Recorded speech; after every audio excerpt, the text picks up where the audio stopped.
Buenas noches a todos. Estamos en presencia de la inauguración, la bendición que el Señor nos ha permitido tener.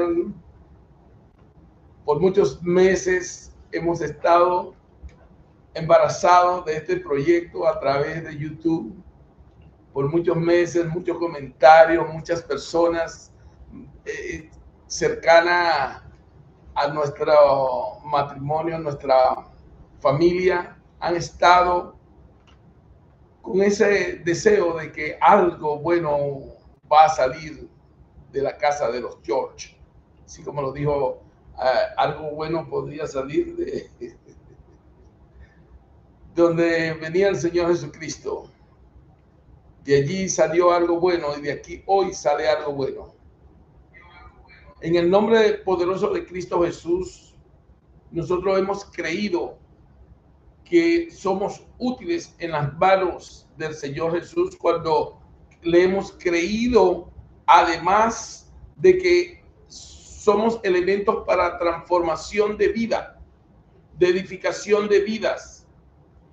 Este programa solamente tiene el objetivo primordial de edificar las vidas de los nuevos creyentes y edificar la vida de aquellos que por muchos años han estado caminando en el reino de los cielos, pero carecen de un patrimonio que le haya dejado sus antecesores o predecesores o maestros anteriores, porque se ha mudado de estado, se ha mudado de país, se ha mudado de lugar, y ese cambio de iglesia o de congregación no ha podido madurar lo que empezó el Señor en ellos. Pero a través de esta plataforma de YouTube, ustedes pueden semana a semana conectarse en vivo a esta hora, 7:30 de la noche, para que nosotros podamos ser parte fundamental. Cuando digo nosotros, es porque es un equipo que está alrededor de mí. Está mi hijo, está mi esposa y está otro colaborador. No obstante, el tema que vamos a tocar en estos tiempos va a ser acerca de el Señor Jesús, única y exclusivamente del Señor Jesús. Querido hermano, querido amigo, que hoy me está viendo a través de esta plataforma de YouTube, nosotros no podemos tener fe ni desarrollar esperanza en el Señor Jesucristo ni en Dios si no lo conocemos. Esa es una facultad natural del hombre, que el hombre necesita conocer algo para poder tener fe. Cuando tú has usado una marca de vehículo por años y ese vehículo es Honda o Toyota, que son los más famosos para los pobres o para los de bajos recursos, y vas a recomendar algún vehículo para que sea duradero para aquella persona que el cual te está pidiendo un consejo, tú le dices cómprate un Toyota o cómprate un Honda. ¿Por qué? Porque lo conoces, tiene confianza en él, tiene fe que ese vehículo le va a funcionar. Así somos nosotros con la palabra de Dios, así somos nosotros en Cristo Jesús, así somos nosotros a través de las pruebas. Cuando tenemos pruebas es cuando va a salir la verdadera fe. ¿En quién? En el que conocemos, en el que conocemos. Por lo tanto, el fundamento de este programa todos los jueves va a ser edificar tu vida en Cristo. ¿Cómo? Conociendo a Cristo. Y hoy vamos a empezar una serie acerca de los personajes que rodearon a Cristo Jesús cuando vino por primera vez a la tierra, desde su nacimiento hasta su ascensión al cielo. Y hoy vamos a empezar por lo que más se menciona en la Biblia y lo que más se menciona también alrededor secular, en las entrevistas, cuando alguien quiere insultar cuando un político quiere insultar a otro político o alguien en la calle lo llama fariseo, pero nunca lo llama saduceo, y eran más perversos los saduceos que los fariseos. Entonces vamos a estar estudiando cada uno de estos personajes para que tú como nuevo creyente sepas de quién habla la Biblia o a quién se refiere el pastor, el apóstol, el profeta, el que esté predicando o enseñando. Vamos a estudiar quién eran los fariseos, quién eran los saduceos, quién eran los escribas, quiénes eran los esenios, quiénes fueron los Herodes, quién fue Poncio Pilato, quiénes eran los herodianos, quiénes eran los publicanos, quiénes eran los celotes, quiénes eran el imperio romano, cómo funcionaba en las provincias, en los países, en las naciones que ellos habían conquistado, cuál era el carácter político y fundamentalmente cómo manejaba el imperio romano esas naciones que conquistaba, y nos vamos a concentrar en Jerusalén o en Israel. Y por último estaremos estudiando acerca de los samaritanos, que tanto se habla la Biblia, porque seguramente tú tienes 10, 15, 20 años, como yo, que voy a cumplir 42 años como creyente, y no sabía quiénes eran los samaritanos, hasta que el Señor, a través del Espíritu Santo, me dio esta oportunidad de preparar estos estudios, no solamente para que tú aprendas, sino para que yo también aprenda. Hoy estaremos hablando acerca de los fariseos. En los 4 evangelios vamos a encontrar a los fariseos. ¿Cómo nacen estos? ¿De dónde salen? ¿Cuál es el origen de los fariseos? Los fariseos no existían en Israel en el tiempo de los reyes. Fue cuando el pueblo de Israel fue tomado por Asiria. Debo decir que Israel se había dividido, el reino de Israel se había dividido en el reino del norte y en el reino del sur. En el reino del norte, estaba 2 tribus y media prácticamente, y en el reino del sur estaba 10 tribus. Entonces, ya se había llevado a Israel, que era el que su capital era Samaria, se lo habían llevado los asirios. No obstante, solamente quedaba el reino de Judea, que su capital era Jerusalén. Cuando vino Nabucodonosor, rodeó a Jerusalén y se llevó cautivo a todo el pueblo, solamente dejando a los incapacitados físicamente, básicamente a los pobres. Hicieron lo mismo que los asirios, y a los viejitos, a los que no les servían, lo dejaron, y lo demás se lo llevaron cautivo, entre ellos Daniel y sus amigos. Fueron 70 años que estuvieron entre Babilonia y el imperio Medo-Persia. Cuando retornan en el tiempo de Darío a Jerusalén a edificar el templo primeramente con Zorobabel, allí ya se había formado en el exilio un grupo de religiosos, un grupo que salió de los escribas, fundamentalmente su papel protagónico era cuidar con celo que la ley de Moisés no fuera borrada de la mente y de los corazones del pueblo que estaba en cautiverio. Cuando regresa, no solamente el primer grupo que vino a edificar el templo, sino que vino otro grupo posteriormente a edificar la muralla. No estamos estudiando ese punto ahora, sino simplemente de dónde vienen los fariseos. Y ya estando en Israel, se empezó la edificación de las murallas y se terminó la edificación de la muralla. No vamos a tocar el tema, sino básicamente lo que estamos hablando es cómo se multiplican estos fariseos y qué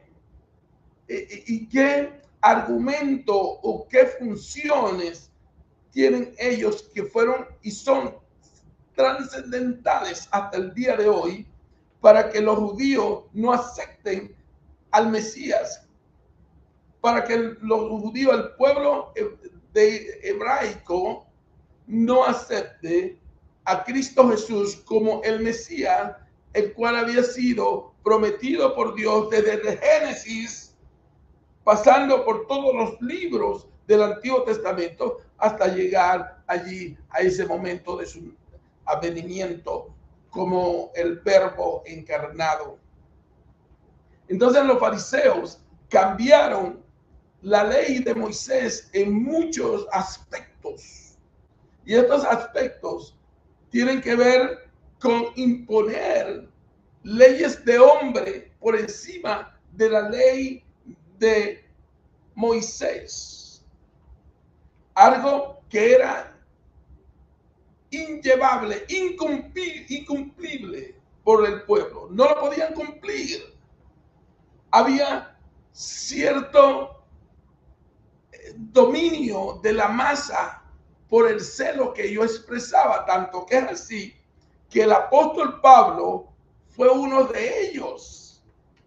Y lo dice en Filipenses, hebreo de hebreo en cuanto a la ley, fariseo, celoso de la ley. Por lo tanto, ellos tenían un dominio religioso y ese dominio era dominio sobre la masa, el cual le era funcional a los conquistadores romanos, al imperio. Pero a su vez, había otro grupo al cual también vamos a hablar hoy. Estaba el de los saduceos. Este grupo era básicamente el encargado de administrar el templo.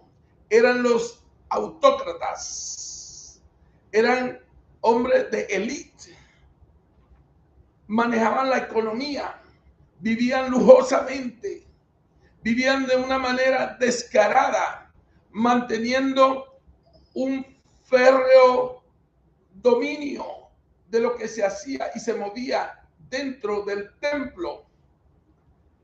Fariseos y saduceos eran enemigos, porque los fariseos decían que los ángeles y la resurrección eran parte de la fe hebraica y parte de la ley.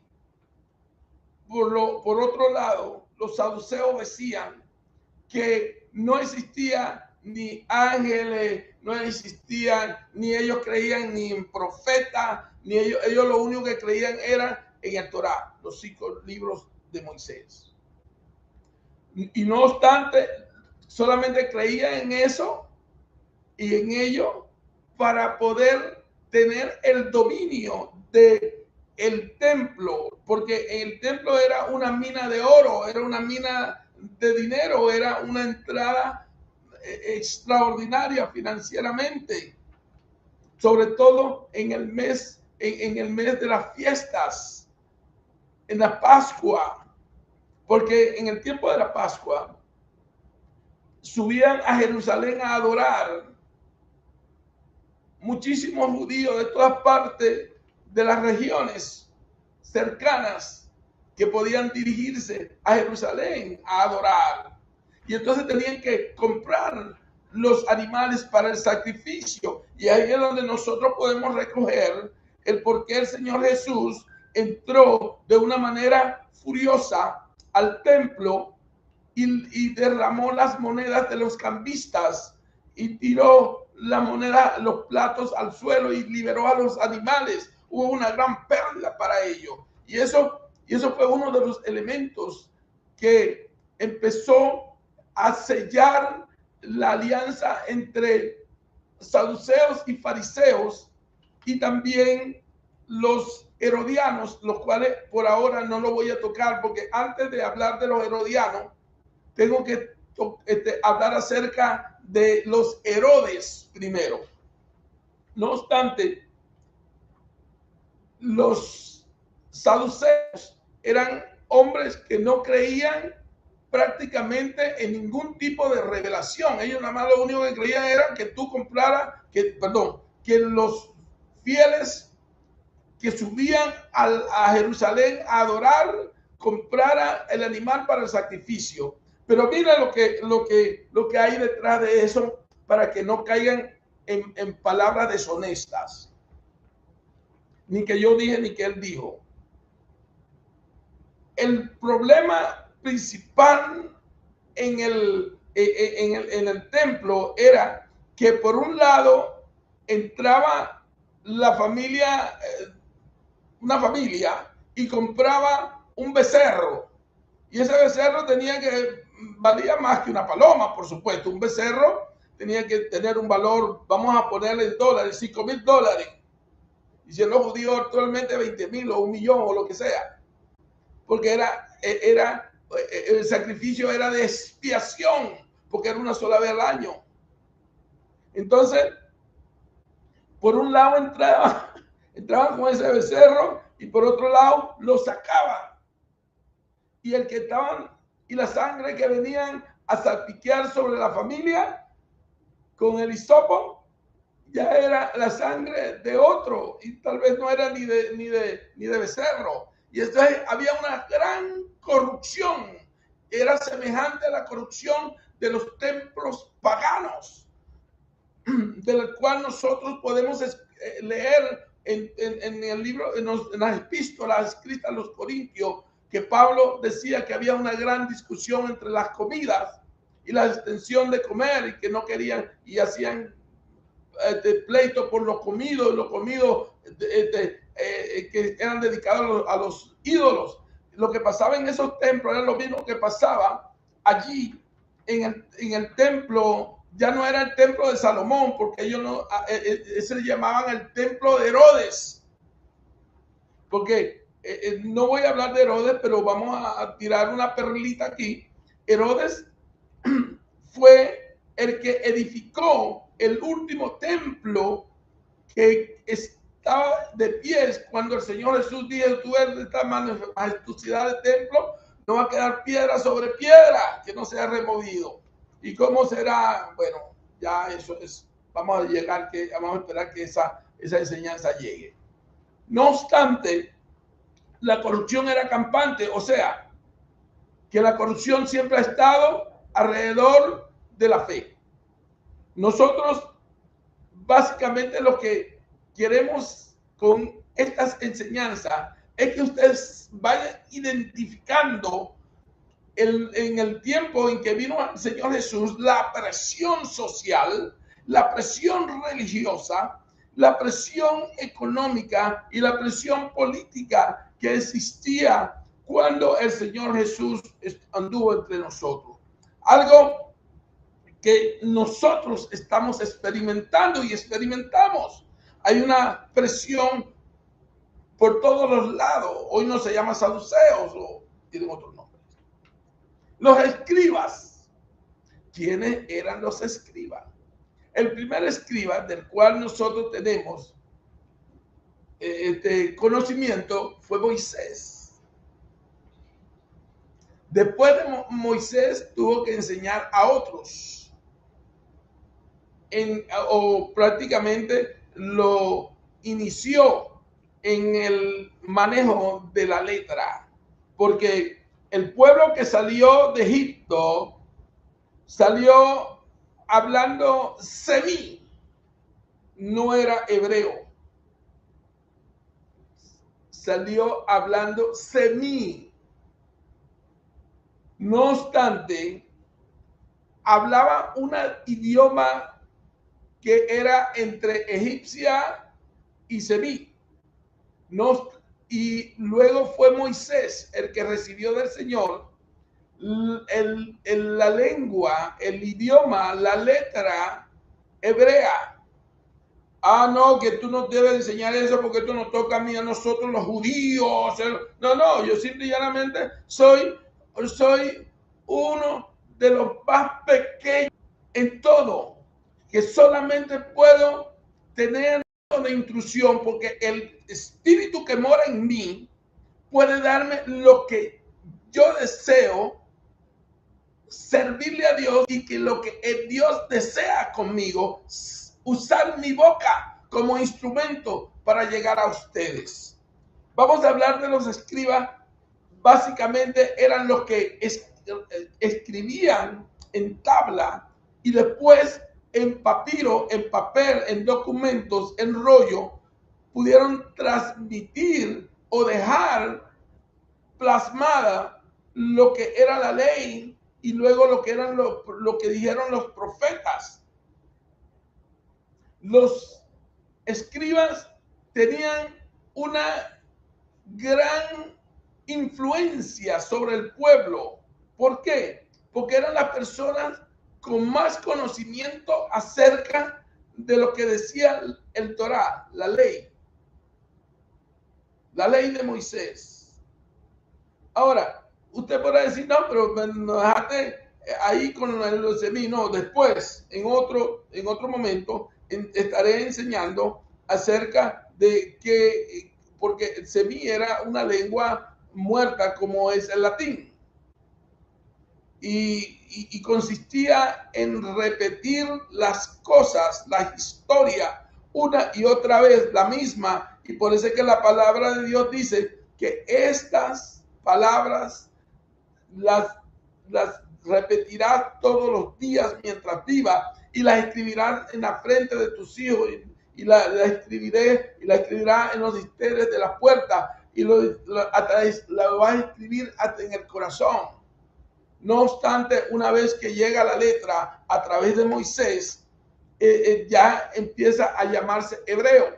Ahí por ahí hay uno que quién es hebreo, quién es semí, quién es. Mire, para nosotros, los que estamos en Cristo Jesús, es bien saber todas estas cosas porque se mencionan desde un púlpito y a veces se manejan desde un púlpito o a través de, como yo estoy enseñando hoy, a través de Facebook Live, o se pueden manejar a través de YouTube, o a través de TikTok, o a través de whatever.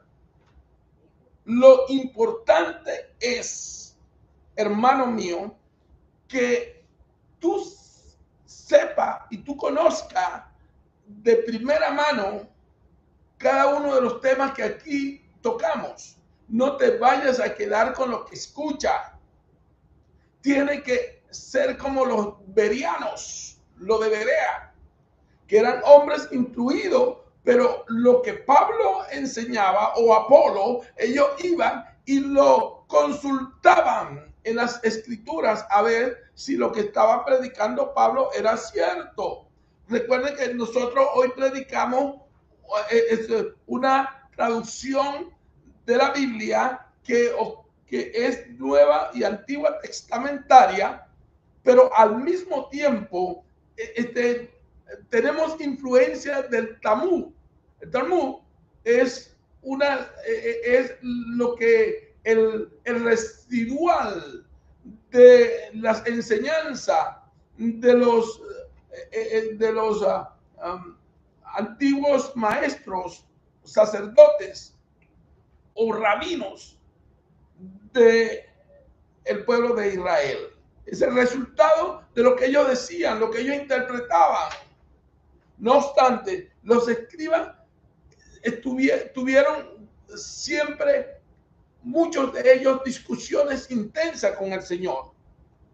Pero muchos de ellos creyeron en Cristo Jesús. ¿Por qué creían en Cristo Jesús? Porque conocían los profetas, conocían las escrituras, las que daban testimonio del Señor Jesús.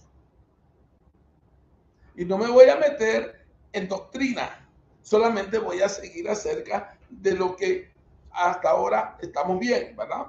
Ahora, podemos tocar acerca de los esenios.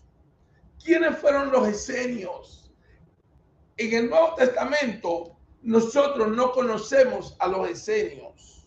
No se nos habla acerca de los esenios. Pero déjame decirle, amados míos, y todos amigos que va a ver este programa en el futuro, que esos manuscritos que encontró ese pastor de oveja en las cuevas de Qumran fue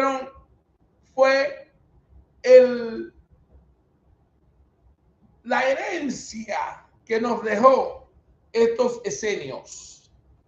Los esenios fueron un grupo de hombres doctos en la ley y en los profetas, o sea, en el Torá y en el profeta y los profetas, que decidieron apartarse, irse de Israel al desierto y formar una comunidad solamente para agradar a Dios.